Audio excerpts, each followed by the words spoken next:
বলতে পারো এ বিশ্ব চরাচরের সবচেয়ে বড় দূরত্ব কোনটি? পৃথিবী থেকে নক্ষত্রগুলোর দূরত্ব? না। তাহলে ওই সীমাহীন মহাশূন্য যতদূর বিস্তৃত সেই দূরত্ব? না। তাহলে কি জন্ম থেকে মৃত্যুর মাঝে যেই দূরত্ব সেই দূরত্ব? না, তাও না। এই বিশ্ব ব্রহ্মাণ্ডে সবচেয়ে বড় দূরত্ব হচ্ছে দুটো হৃদয়ের মাঝের দূরত্ব।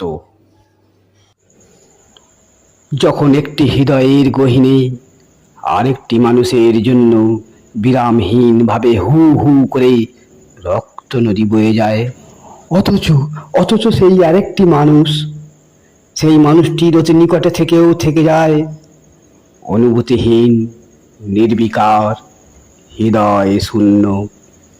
একটি মানুষ দিনের পর দিন ঘুমহীন রাত বার করে দেয়, তিলে তিলে হয়ে যায় কঙ্কাল সার, রুগ্ন।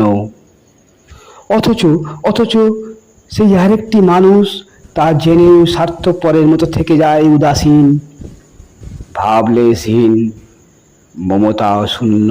প্রিয় মানুষটিকে একটি বার ছোঁয়ার জন্য গোপনে গোপনে ভেঙে চুরমার হয়ে যায় কত মানুষ এই পৃথিবীতে। অথচ প্রিয় মানুষটি তার অতি কাছে থেকেও সেই মানুষটি পারে না তাকে একটি বারের জন্য ছুতে। একটি মানুষ দিব্যি হাসছে, আনন্দ করছে, খেলছে, দৌড়াচ্ছে, অথচ তারই অতি নিকটে আরেকটি মানুষ খুব করুণভাবে ছিন্ন ভিন্ন হয়ে যাচ্ছে। এ এক বিপন্ন, দুঃসহ, দুরাধিগম্য, রহস্যময় দূরত্ব। এই জগৎ সংসারে সব দূরত্বই একসময় অতিক্রম করা যায়, যত বড়ই হোক সে দূরত্ব।